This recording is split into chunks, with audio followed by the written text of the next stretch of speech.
programa Quarta Dimensão, na TV Vila Velha, é a voz dos que resistem aos acenos aliciadores da mídia religiosa.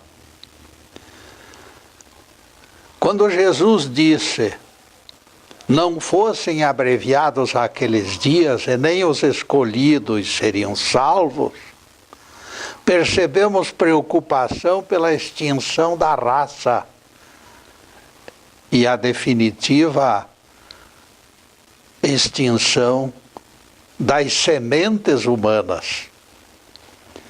Isto se encontra em Mateus 24, versículo 22. O texto garante que a mortandade atingirá maus e bons. Profetizando sobre o cotidiano dos escolhidos pelo Cristo Juiz, Isaías admite suas mortes após longa vida. Morrer aos 100 anos será morrer ainda jovem. Isaías 65, verso 20. Vejam uma coisa: estes viveram e morrerão ainda neste ciclo.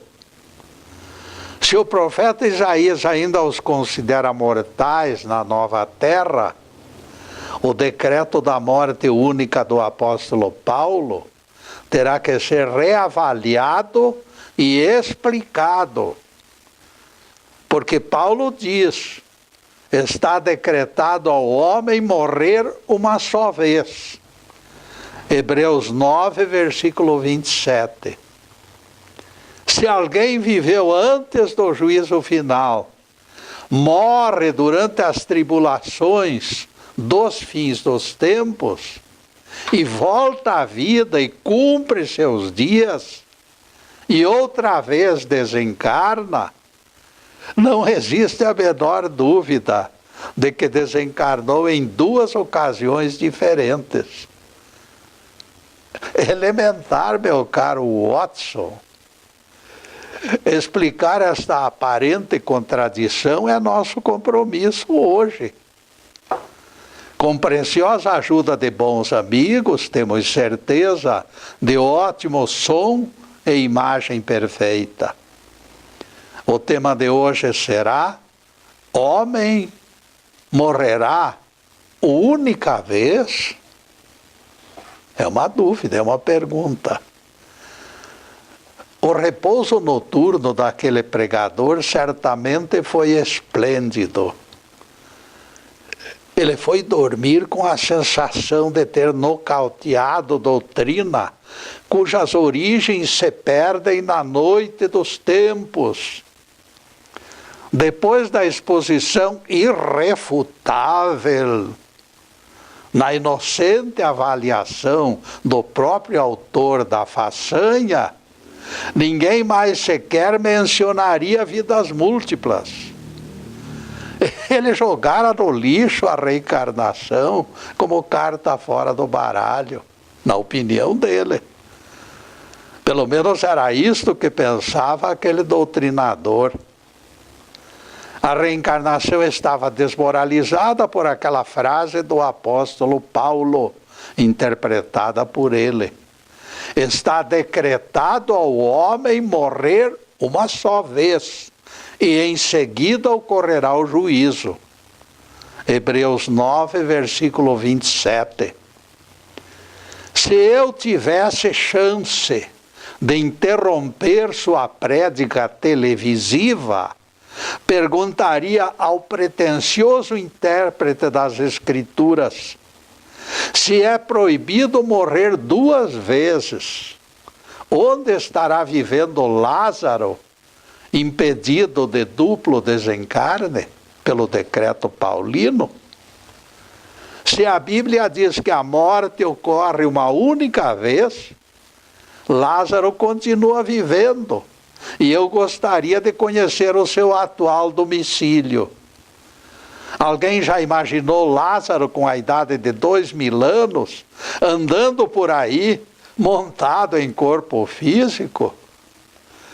A letra da Bíblia nos obriga a interpretar desta maneira. Paulo foi taxativo e não registrou exceções. Só pode morrer uma vez. O decreto proibiu Lázaro de morrer segunda vez. E eu estou ardendo de curiosidade para descobrir o seu atual endereço. O Pai das Luzes olhou pela janela da eternidade e bradou: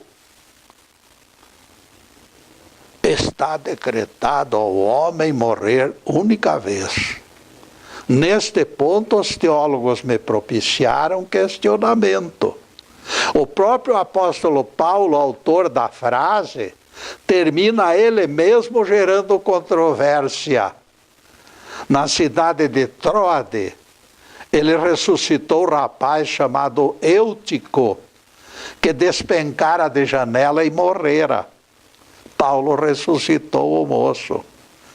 Então conduziram o rapaz que Paulo ressuscitara. Atos 20, versículo 12. Eutico, também como Lázaro, deve estar por aí vagando pelo planeta, impedido por decreto de morrer segunda vez.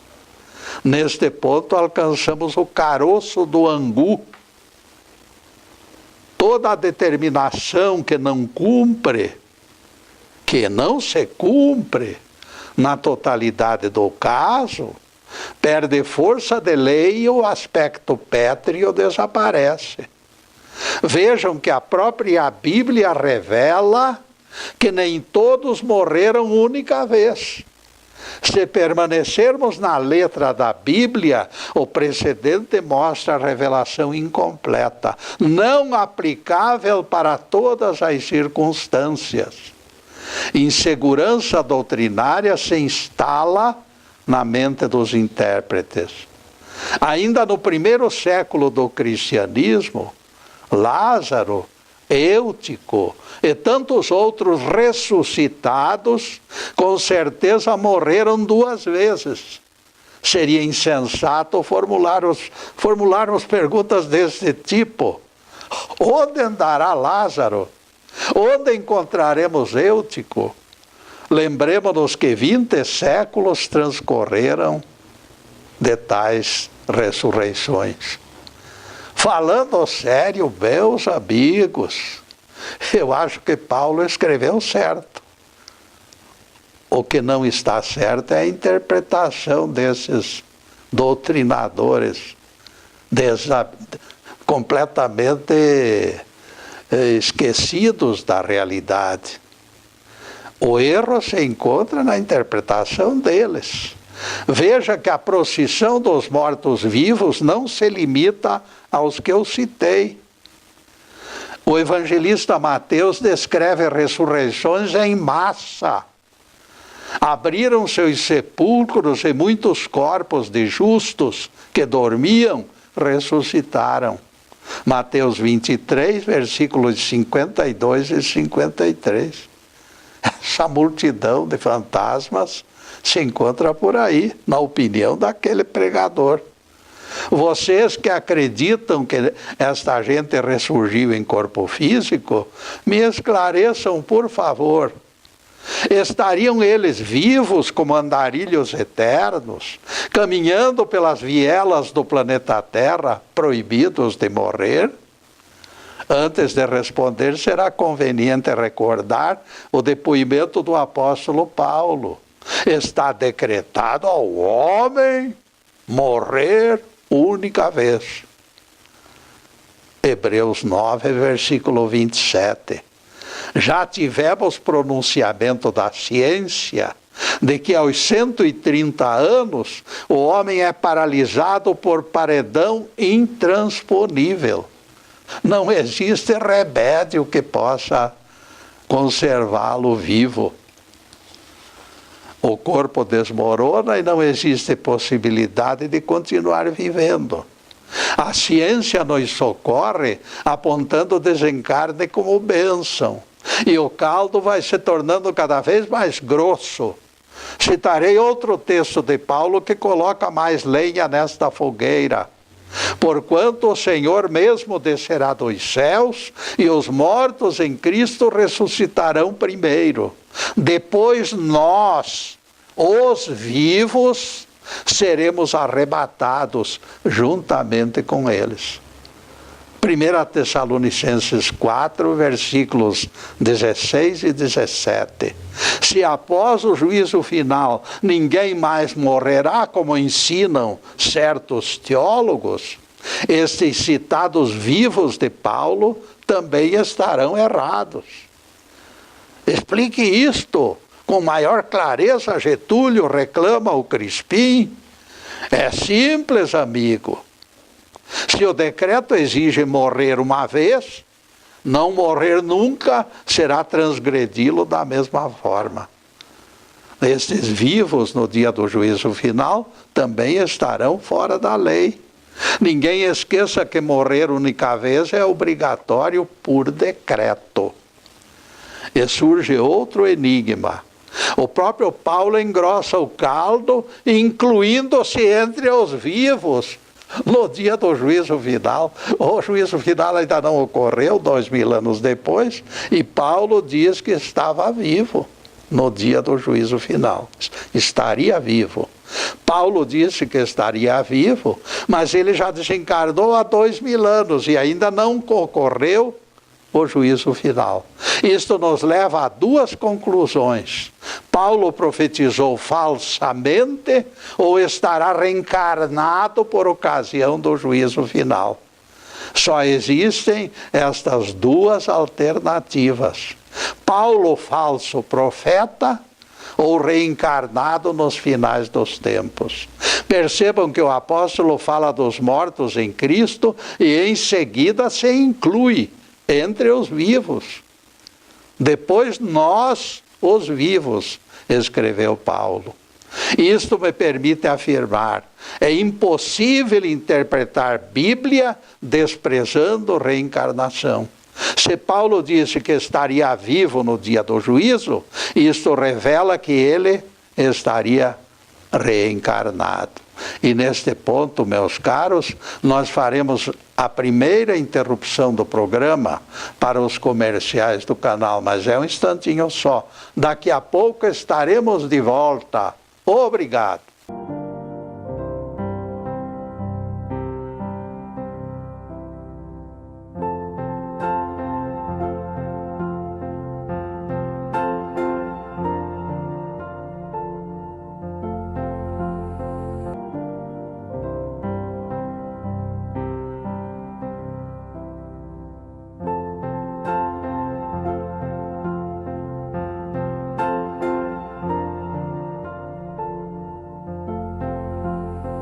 Já estamos no segundo bloco do programa Quarta Dimensão. Nosso site está na telinha e convidamos vocês para visitá-lo. Pedimos atenção para o assunto que tomou dianteira dentre as palestras colocadas no YouTube. Jesus ordenou trabalho no sábado, é que mais rende acessos. Por amostragem, tem sido o assunto preferido dos telespectadores.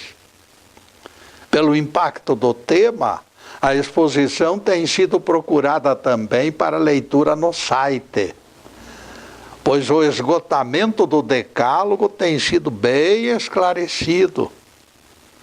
Pesquisas no Google devem começar pelas palavras TVM, YouTube, Zube.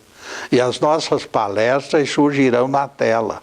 Depois é só clicar a escolhida, pronto. 170 exposições estão prontas aí para apreciação pública. O conteúdo deste horário é gravado nos estúdios Fernando Martins e é transmitido ao vivo às quartas-feiras pelo Facebook Lives TV PG. Agradecemos e parabenizamos o Fernando pela audiência, que consideramos surpreendente. Obrigado da mesma forma para o Zube e o Everton, componentes da equipe. Em seguida, a continuação do assunto. O homem morrerá única vez. E voltamos ao decreto em questionamento, o que realmente morre. Aqui nós temos que ver quem morre, o que morre. Quem desencarna, afinal? Será o espírito? Espírito imortal nunca morrerá. Espírito é centelha de Deus e o que é divino é eterno. O que realmente morre é a parceria. Espírito, corpo, personalidade. E isto morre. Personalidade e corpo morrem. Ou melhor dizendo, se desligam. Se dissolve a parceria. Aquele sujeito com carteira de identidade, CPF, desaparece do mundo. Única vez. Não volta mais, nem participa de eventos mundanos. O espírito que utilizou aquele corpo, todavia, continuará vivo. Muita gente que se julga professora de Bíblia coloca espírito e corpo no mesmo caldo e nega a reencarnação baseado na morte única de Paulo. Vocês já imaginaram os primeiros seres humanos nascidos lá nos primórdios, há milhões de anos, esperando pelo juízo final na sepultura? Os cemitérios já se dissolveram no pó há muitos séculos. Nem existe mais, nem o pó dos cemitérios. Já não existe nada. Os próprios judeus, onde a Bíblia tem raízes, tem duas palavras para designar morada póstuma. Keber é o sepulcro onde ficam os corpos. Sheol é a morada dos espíritos. A base para os negadores contumazes é a célebre frase de Salomão: porque os mortos não sabem coisa nenhuma, nem recompensa terão, porque sua memória jaz no esquecimento. Eclesiastes 9, verso 5. Para aceitarmos Salomão, teremos que desfazer a parceria. Se o texto de Eclesiastes se limitar ao corpo físico, nós aceitamos Salomão. Corpo sem espírito é corpo morto. Quem pensa do nosso jeito sabe que o espírito não perde consciência em nenhuma circunstância. Ninguém nega que o corpo físico morto não tem mais memória, não raciocina, nem participa de coisa alguma. Este corpo inserido na sociedade, identificado como cidadão, morre única vez, tranquilamente. Eu aceito isto. O que não admito será incluir o espírito nesta dissolução. No que concerne ao espírito, ele continuará sempre consciente. Lembramos palavras do próprio Salomão, que fazem nítida separação entre matéria física, que participa do sepulcro, e as realidades espirituais. O pó volte à terra e o espírito retorne a Deus. Eclesiastes 12, versículo 7. O corpo que pertence à natureza será reciclado pela natureza. A parte espiritual retorna aos mundos espirituais. O texto diz: retorne a Deus. Por quê? Porque nós somos essência de Deus. Não há mistério nem segredo numa pregação coerente. Jesus foi e pregou aos espíritos em prisão, os quais foram desobedientes lá nos tempos de Noé.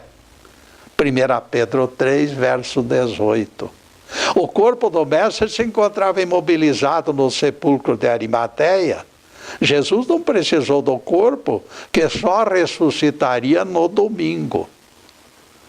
visitou os encarcerados do astral inferior espiritualmente. Isto explica também o aparecimento de Samuel desencarnado conversando com Saul encarnado. A Bíblia registra o fato que incomoda os saduceus modernos. Samuel disse a Saul: por que me inquietaste fazendo-me subir? 1 Samuel 28, verso 15. Foi espiritualmente que Moisés e Elias visitaram Jesus no Monte da Transfiguração. O que morre única vez é o corpo e a parceria temporária. Isto desaparece e o corpo virá pó. Só restarão lembranças e os bens materiais do falecido. Eu me chamo Getúlio Molinari Machado, com carteira de identidade, CPF e tudo mais. Pode existir alguém parecido comigo. Igual não existe. Essas minhas características, vejam só, corpo e personalidade desaparecerão no momento do meu desencarne. Para sempre. Não volto mais com esta personalidade. Quando deixar este mundo, todas as marcas, características da minha pessoa serão desfeitas. Reencarnarei alhures sob outras influências e possivelmente, não digo que seja fatal isso, mas possivelmente entrarei numa nova família. O patriarca Jó define com clareza: mudarás o seu rosto e o farás sair. Jó 14, verso 20. O Getúlio Molinari Machado, o corpo físico, não terá volta. Basicamente foi isto que o apóstolo ensinou. A personalidade do vivente morre única vez. O espírito vai para julgamento e avaliação nas colônias espirituais e serão definidos os parâmetros da continuação do aprendizado em nova vida. Nosso corpo, nosso cérebro, nossa mente, tudo perece com o desencarne. Só o espírito caminha impávido para a frente e para o alto. Isto mostra que os elementos da parceria corpo, espírito, personalidade seguem rumos desiguais. O espírito tem suas limitações. Embora consciente, ele não poderá ir ao banco retirar dinheiro. Ele tem dinheiro lá, mas não pode ir, porque ele perdeu a personalidade. Seus bens passaram aos descendentes. A morte confiscou seus bens. As necessidades são outras, porém, espírito não precisa de dinheiro. A vida continua e o dinheiro já perdeu validade. Uma coisa o Evangelho deixa suficientemente clara: o espírito jamais sofrerá a inconsciência da morte. Jesus não teria descido ao Hades para conversar com os contemporâneos de Noé se eles não tivessem ouvidos de ouvir. O apóstolo Pedro foi claro. Foi e pregou aos espíritos em prisão. 1 Pedro 3, versículo 18. Esta polêmica descabida da inconsciência mais parece anedota, me faz rir. Os catedráticos decretam verdadeira morte, esquecidos que o espírito não morre e a incoerência vai longe. E neste ponto, meus caros, nós vamos fazer mais uma pequena interrupção no programa para os comerciais do canal, mas é um instantinho só. Daqui a pouco estaremos de volta. Obrigado.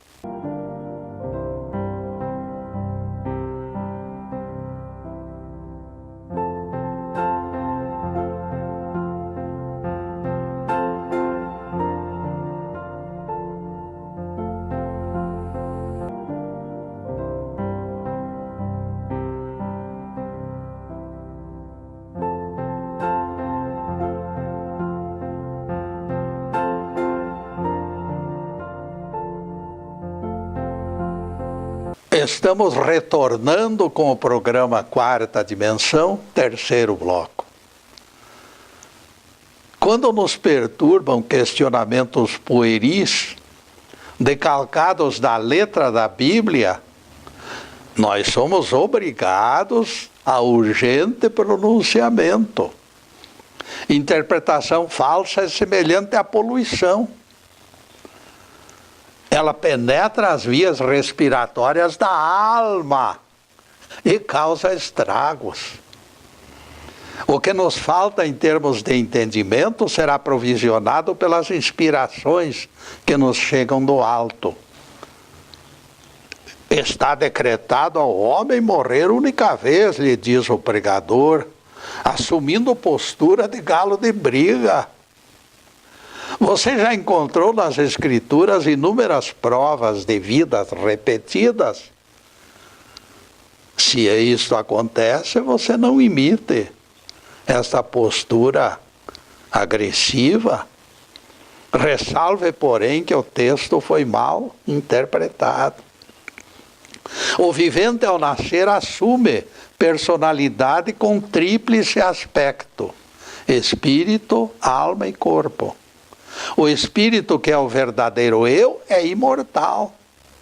A alma é o amálgama entre espírito e corpo. Esta parceria, quando desfeita, significará a morte do corpo físico e a libertação do espírito. O término da parceria é aquilo que morre única vez. Depois deste pinguinho de doutrina, continuaremos expondo o assunto de hoje. Homem morrerá única vez? O episódio tem suas consequências. Intérpretes insensatos prometem vitória sobre a morte, divulgando que o espírito e corpo ficam enclausurados no túmulo. Vejam se pode uma coisa dessas. Eles ensinam que o falecido dorme na sepultura inerte, inerme e sem vida. Tais potocas são aceitáveis somente em rodinhas de pescadores. Pescadores têm aquela mania de contar história. Anos atrás eu presenciei cena hilariante num dos guichês do Instituto de Aposentadoria. Aposentado compareceu aos guichês com atestado de vida. Naquele tempo, cada profissão contribuía para instituto diferente. O atendente abriu e fechou gavetas, mexeu nos armários, consultou o chefe e depois veio ao encontro do aposentado. Infelizmente, ele disse, a sua pasta está incompleta. Está faltando prova de que estava vivo o ano passado. O senhor não entregou o comprovante de vida. O episódio desmanchou a fila pela agitação de gargalhada ruidosa. Alguns imitaram o gajo, repetindo a frase sem pé nem cabeça. Manuel estaria vivo no ano anterior? Agora ele estava vivo ali, mas e no ano anterior? Não existe prova de que ele estivesse vivo. O episódio transformou-se em comédia, meus amigos. Sem documento na pasta, o homem vivo na sua frente poderia estar blefando. Os burocratas da teologia, apesar de Jesus já ter dito, Deus não é Deus de mortos, continuam confundindo cadáveres com espíritos. A presença do Manuel não saciou o apetite da burocracia. O funcionário do IN qualquer coisa lá extrapolou por excesso de zelo. Este problema da morte tem sido traiçoeiro, meus amigos. Vejam que eles interpretam Paulo pela letra mortífera e decretam vida única. Súbito, como dizem os italianos. Apressadinhos, sem raciocinar de forma alguma, eles tiram conclusões. Nenhum deles percebeu que Paulo propiciou segunda morte para Eutico, abrindo precedente. O próprio Paulo abriu precedente para mostrar uma segunda morte. Só isto bastaria para entenderem a existência de algo contra interpretações apressadas. A Bíblia não pode ficar contra a Bíblia. Foram usadas duas versões contraditórias, tentando destruir a doutrina da reencarnação. Praticaram tentativa de homicídio também contra o Espírito. Qual a razão de tanta insensatez, minha gente? Entre Jesus, na mansão dos mortos, pregando o Evangelho, e a potoca salomônica dos desencarnados inconscientes, eu escolho sempre a figura de Jesus. Se aqueles remanescentes do dilúvio mantinham-se inconscientes, não seria mais sensato que fossem esquecidos? Se os condenados ao inferno eterno, se eles eram condenados à eternidade de penas, por que Jesus iria ir lá ensiná-los? Seria a mesma coisa que entregar cozido de carne dura para alguém desdentado. O Crispim avança resoluto e diz: você não teme castigo de Deus, Getúlio, quando tenta desprestigiar a igreja detentora da verdade? De qual delas você está falando, Crispim?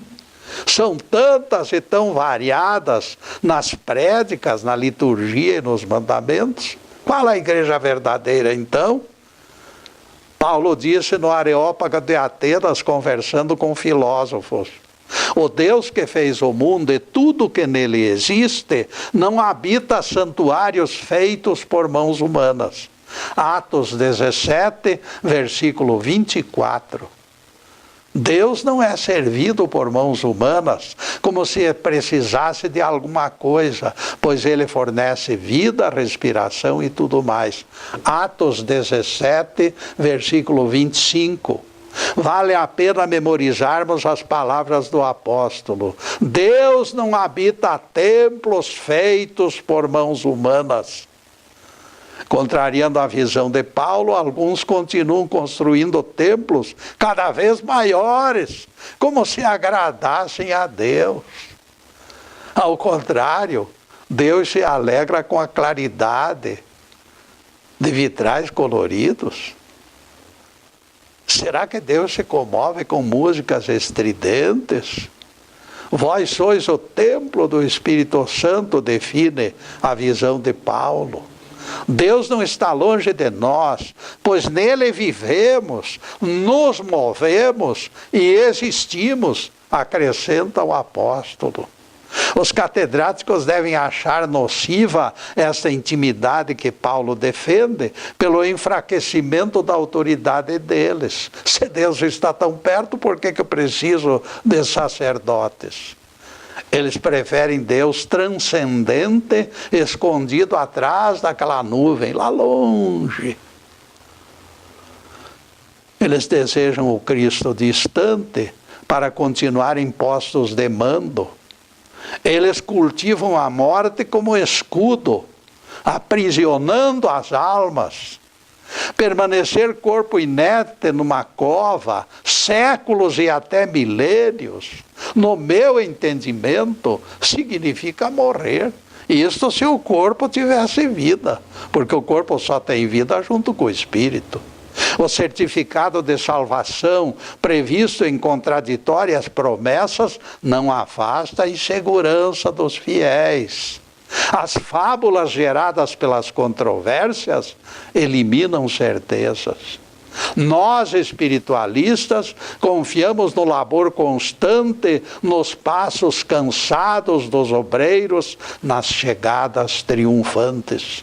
Nós sabemos que as vidas são múltiplas, a subida íngreme e que não cabem privilégios. Nossos espíritos são imortais, porque representam centelhas divinas. O corpo e a personalidade são vencidos pela voragem do tempo, mas o espírito, este jamais perecerá. quando falou de uma associação de abnegados tarefeiros, Jesus não pensava nessas pesadas organizações humanas. Colocando o individual dentro do coletivo, ele exemplificou o tipo de união que os tornaria exemplos. Sereis reconhecidos pelo amor com que vos amardes uns aos outros, foram as palavras do nosso Rabi. Ele não deixou margens para que alguém comprasse gatos por lebres. Tudo é falso, desde que desprovido de união fraterna. O amor seria a pedra do alicerce da eclésia verdadeira, que não se encontra identificada em prédios, nem em doutrinas, nem em conversa fiada. E neste ponto, meus caros, nós vamos fazer mais uma pequena interrupção no programa para os comerciais do canal, mas é um instantinho só. Daqui a pouco estaremos de volta. Obrigado.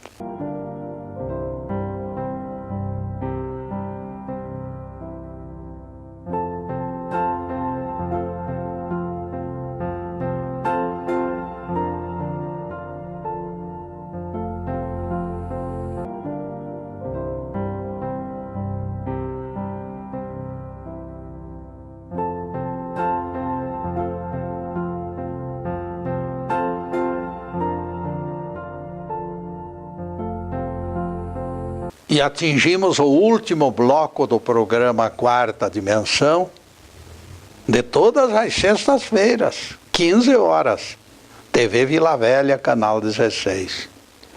Não esqueçam, portanto, as tardes de sexta-feira, a partir das 15h30.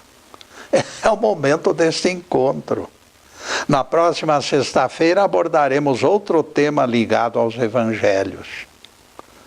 Em seguida, os últimos questionamentos sobre o assunto de hoje. Homem morrerá única vez?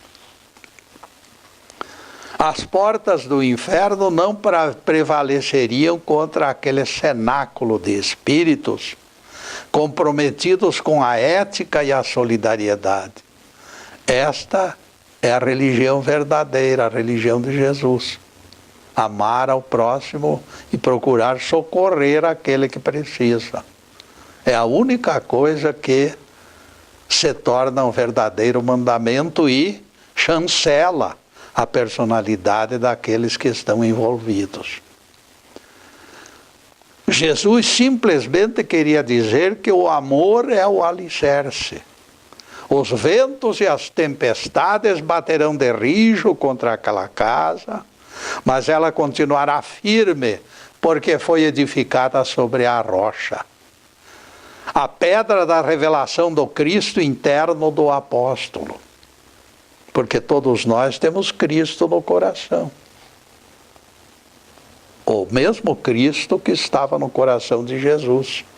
O elemento divino em Simão apontou o elemento divino em Jesus. Para evitar falsa interpretação, lembremos o que disse Paulo no Areópago de Atenas. Deus não habita templos feitos por mãos de homens. A pedra da eclésia simplesmente é espiritual. Por isso a firmeza e perenidade da sua essência. Robert Gibbons nos conta a história de alguém que cruzou sua vida. Ele tinha mania. Conheço o homem que não sai de casa sem carregar pedra no bolso. Em seus minutos de folga, ele gosta de segurá-las nas mãos. Por fim, encontrei algo duradouro, afirma este anônimo sorridente. Cubo de fluorite roxa de Derbyshire. Hoje, noutro dia, o vemos com a pirâmide de quartzo esfumado de Cumberland. Em seguida, poderá ser cristal de rocha de Madagascar. E o anônimo se empolga com aquelas pedras. Para ele, O sentido transitório da vida é mais forte do que em qualquer outra criatura, afirma Gibbons. Estamos de passagem, afirma o anônimo das pedras. As flores murcham, a madeira virá pó, o metal será corroído, mas as pedras continuarão. Sobre a mesa do anônimo, pedaço de ágata, cortado e polido. Comprei-o por alguns centavos, afirma o apreciador de pedras.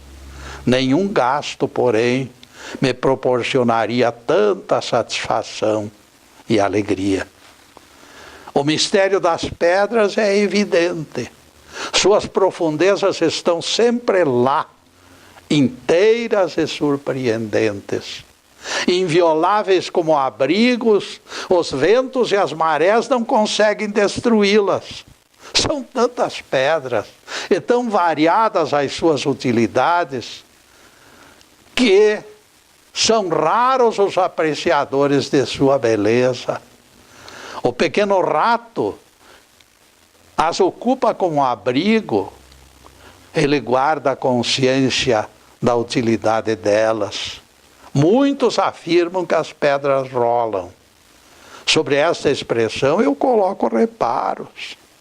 As pedras talvez sejam as mais estáveis realidades debaixo do sol. Nós perdemos longe, levados pela nossa inquietação congênita. Ao contrário das pedras, nós somos volúveis e aflitos. Nós rolamos desassossegados no caminho estreito que Deus nos permitiu, até que a parceria corpo, espírito, personalidade termine. Concluída a missão, os mentores já estarão preparando em nosso favor inéditos enfrentamentos. Com um novo rosto, voltaremos ao trabalho apetrechados com ferramentas compatíveis.